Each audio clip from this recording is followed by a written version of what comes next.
आज इन मछलियों को बेचकर मुझे अपने बाबा के लिए दवाई लेकर जाना है।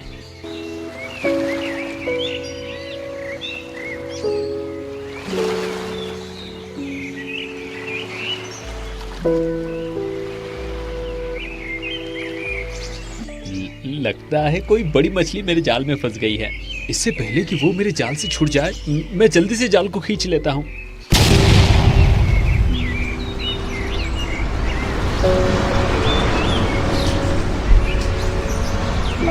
अरे अचानक से ये तूफान कैसे आने लगा? बचाओ बचाओ, कोई मुझे बचाओ, मैं डूब रहा हूँ।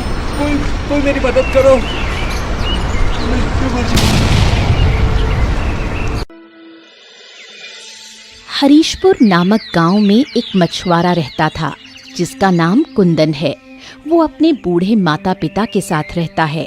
कुंदन एक बहुत ही गरीब घर से है। वो अपने गांव में मौजूद नदी से मछली पकड़कर उनको बेचकर उनसे कमाए पैसों से अपने परिवार का पेट पालता है। कुंदन, तुम्हारे पिताजी की तबीयत बहुत खराब है। वैद्य जी ने अच्छा खान पान और समय पर दवाइयाँ लेने को कहा है। हाँ माँ, मैं जानता हूँ, लेकिन मैं मजबूर हूँ। मेरे पास इतने पैसे भी नहीं है कि मैं पिताजी का अच्छे से इलाज करवा सकूं। लेकिन कुंदन, कुछ ना कुछ तो करना ही होगा ना, वरना तुम्हारे पिताजी कैसे ठीक होंगे। हाँ माँ, आप परेशान मत हो, मैं जाता हूँ नदी किनारे। आज कोई न कोई तो मछली मेरे जाल में फंस ही जाएगी, जिसे बेचकर मैं पिताजी की दवाई लाने की कोशिश करूंगा। ठीक है बेटा, जाओ, मगर रात होने से पहले लौट आना।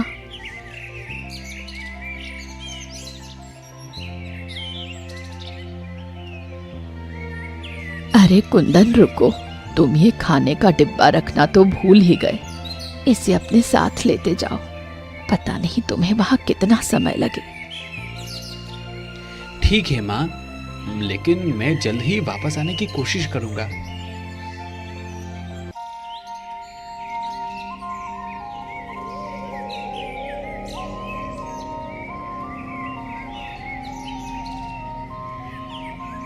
कुंदन अपने पिता की तबीयत को लेकर बहुत चिंतित रहता है और इसी चिंता में वो नदी की तरफ जा ही रहा होता है कि उसे एक साधु बाबा मिलते हैं।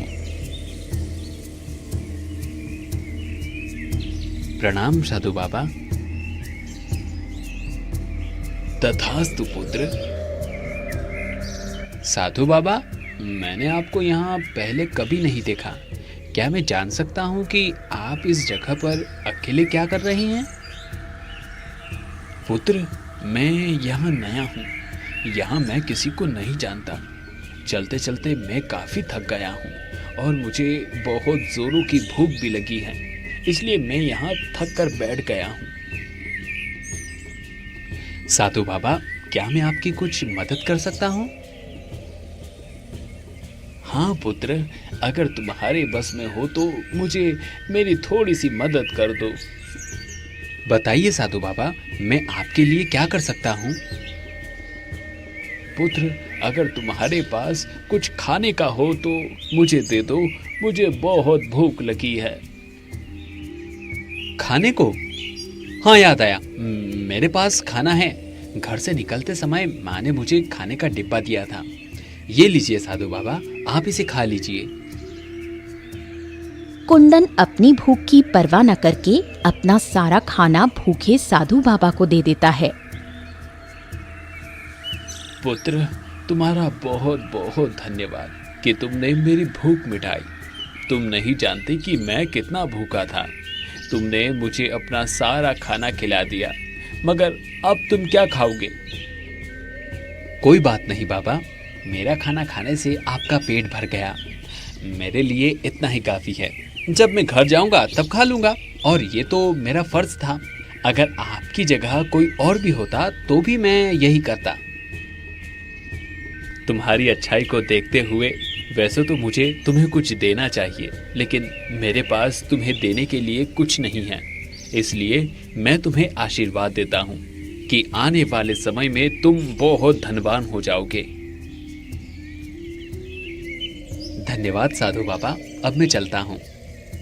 कुंदन साधु बाबा का आशीर्वाद लेकर वहां से चला जाता है।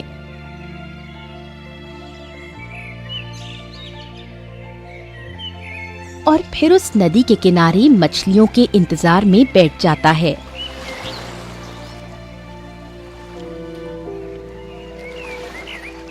मुझे यहाँ बैठे कितनी देर हो गई है, लेकिन अभी तक एक भी मछली मेरे हाथ नहीं लगी। अब मैं क्या करूँ? अब तो शाम होने वाली है और मुझे बहुत भूख ताजी के लिए दवाई कैसे लेकर जाऊँगा? और माँ ने मुझसे कहा था कि अंधेरा होने से पहले मैं घर वापस आ जाऊँ।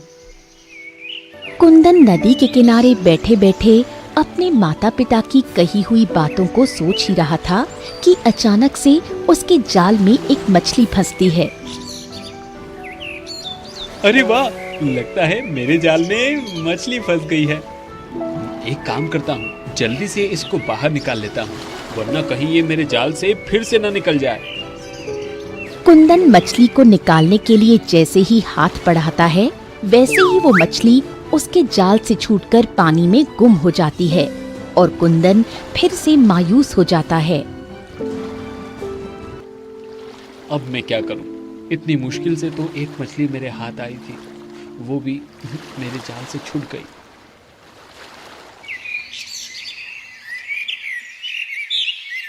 कुंदन को नदी किनारे बैठे बैठे अब रात हो जाती है। वो फिर भी बिना हार माने नदी किनारे बैठा रहता है कि तभी एक मछली फिर से उसके जाल में फंस जाती है। इस बार तो मैं इस मछली को बिल्कुल भी नहीं जाने दूंगा। मैं इसे पकड़ कर ही रहूंगा। कुंदन उस मछली को पकड़ने की कोशिश कर ही रहा था कि अचानक से एक बहुत भयानक तूफान वहां आ जाता है। अरे ये तूफान, ये कैसा तूफान आ रहा है? कुंदन उस तूफान की चपेट में आकर नदी के अंदर डूबने लगता है।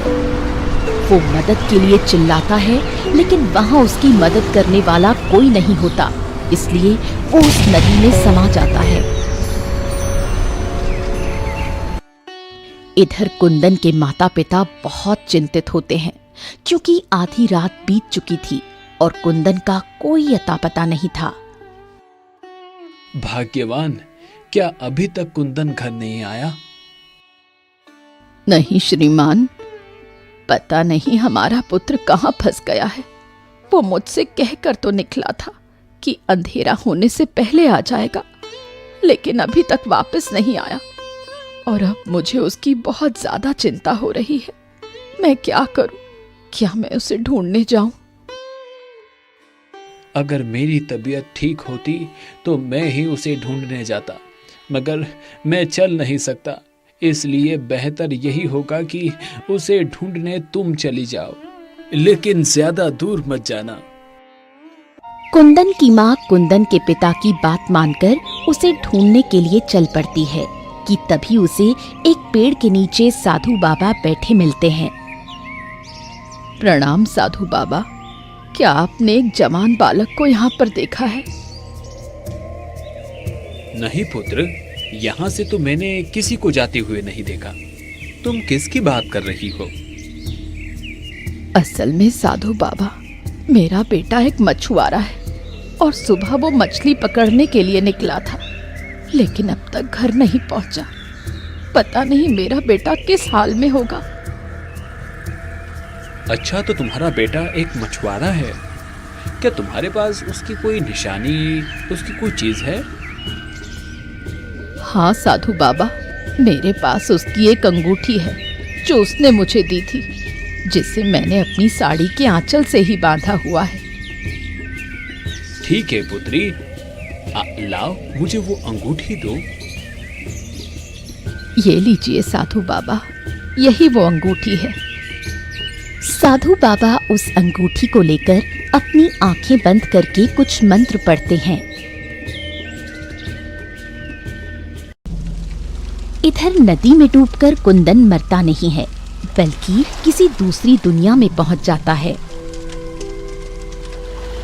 अरे ये मैं कहाँ गया हूँ? और यहाँ इतना सारा खजाना, ये कौन सी दुनिया है? अब मैं कैसे अपनी दुनिया में वापस जाऊंगा? मुझे तो अपने पिताजी के लिए दवाई भी लेकर जानी थी। अब यहाँ पर मेरी मदद कौन करेगा? कुंदन अभी अपने मन में ये बात सोच ही रहा होता है कि तभी उसे वहाँ पर एक जल परी नजर आती है और कहती है, अच्छा, तो तुम ही थे जो मुझे बार बार अपने जाल में फंसाने की कोशिश कर रहे थे, लेकिन तुम मुझे अपने जाल में नहीं फंसा पाए और उल्टा मेरे जाल में खुद ही फंस गए और मेरी इस दुनिया में आ गए। तुम कौन हो और यहाँ क्या कर रही हो? मैं जल परी हूँ और ये मेरी दुनिया है। मैंने तुम्हें अपनी इस दुनिया में कैद कर लिया है और अब तुम मेरी इजाजत के बिना यहाँ से आजाद नहीं हो सकते।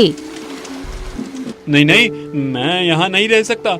मुझे मेरे परिवार के पास जाना है। मेरे माता पिता मेरा इंतजार कर रहे होंगे, उन्हें मेरी जरूरत है। तुम चाहे कितने भी बहाने बना लो, अब तुम यहाँ से नहीं जा सकते। तुम अब मेरी कैद में रहोगे, हमेशा हमेशा के लिए। नहीं, तुम ऐसा नहीं कर सकती। मैं ऐसा कर सकती हूँ और मैं ऐसा ही करूँगी। जब तुम नदी किनारे बैठकर अपने मन में बातें कर रहे थे, तभी मैंने सोच लिया था कि मैं तुम्हें अपनी दुनिया में लेकर आऊंगी। पर मैंने तो तुमसे नहीं कहा था कि तुम मुझे अपनी दुनिया में लेकर चलो। फिर तुमने मुझे अपनी दुनिया में क्यों जबरदस्ती शामिल किया? मेरी मर्जी, मैं चाहे जो करूं। देखो, तुम तो गरीब भी हो और यहाँ पर बहुत सारा खजाना है। तुम्हें इस खजाने की जरूरत भी तो थी। पर मैं इन सब खजाने का यहाँ पर क्या करूँगा? बात तो सही है, लेकिन फिर भी ये सारा खजाना तुम्हारा है।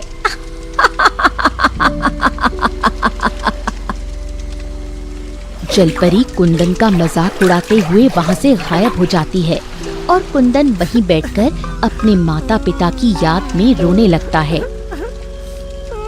दूसरी तरफ साधु बाबा अंगूठी के द्वारा एक दृश्य देखते हैं जिसमें उन्हें कुंदन पानी के अंदर दूसरी दुनिया में नजर आता है। तुम चिंतित मत हो पुत्री, मैं तुम्हारे पुत्र को वहाँ से निकालूंगा। ये अंगूठी तुम मुझे दे दो।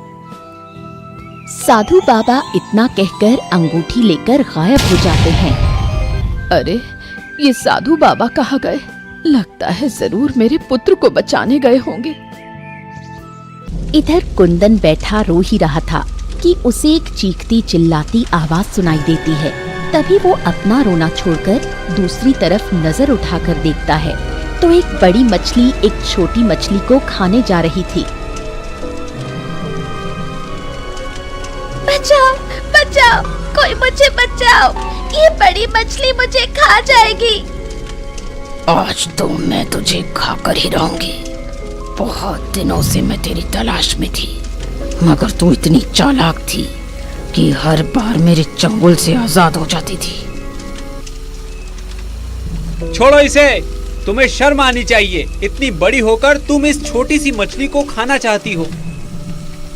कुंदन ये कहकर अपने पास रखे मछली पकड़ने वाले हथियार से बड़ी मछली को मारता है और छोटी मछली को बचा लेता है। तभी वहाँ साधु बाबा प्रकट होते हैं।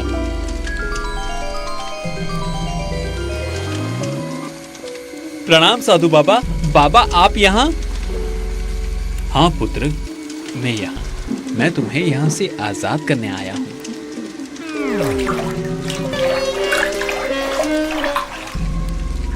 हे तपस्वी, आपको मेरा प्रणाम। आप यहाँ क्या करने आए हैं? जलपरी, मैं इस बालक को तुम्हारी कैद से आजाद कराने आया हूँ। पर तपस्वी, आप कुंदन को यहाँ से क्यों आजाद करने आए हैं? क्योंकि कुंदन एक सच्चा, ईमानदार और लोगों की मदद करने वाला इंसान है, इसलिए मैं इसे यहाँ से आजाद करने आया हूँ। उसके माता पिता को उसकी जरूरत है। जलपरी, तुम कुंदन को जल्द से जल्द अपनी इस दुनिया से आजाद कर दो। आपने बिल्कुल सही कहा तपस्वी बाबा। कुंदन एक बहुत ही अच्छा इंसान है। मैंने ये बात तब समझी जब कुंदन ने बिना किसी लालच के उस छोटी सी मछली की जान बचाई। इस छोटी मछली को बचाने के लिए मैं अपना सारा खजाना कुंदन को इनाम के तौर पर देती हूँ, जिससे कुंदन बहुत अमीर हो जाएगा। जलपरी ये कहकर वहाँ से गायब हो जाती है। और कुछ देर बाद देखते ही देखते कुंदन साधु बाबा के साथ अपनी माँ और पिता के पास पहुँच जाता है। कुंदन के माता और पिता उसे सही सलामत देखकर बहुत खुश होते हैं। साधु बाबा, आपका बहुत बहुत धन्यवाद कि आपने मेरे पुत्र की जान बचाई। जी साधु बाबा, आपने मेरी जान बचाई। आपका ये एहसान मैं जिंदगी भर नहीं भूलूंगा।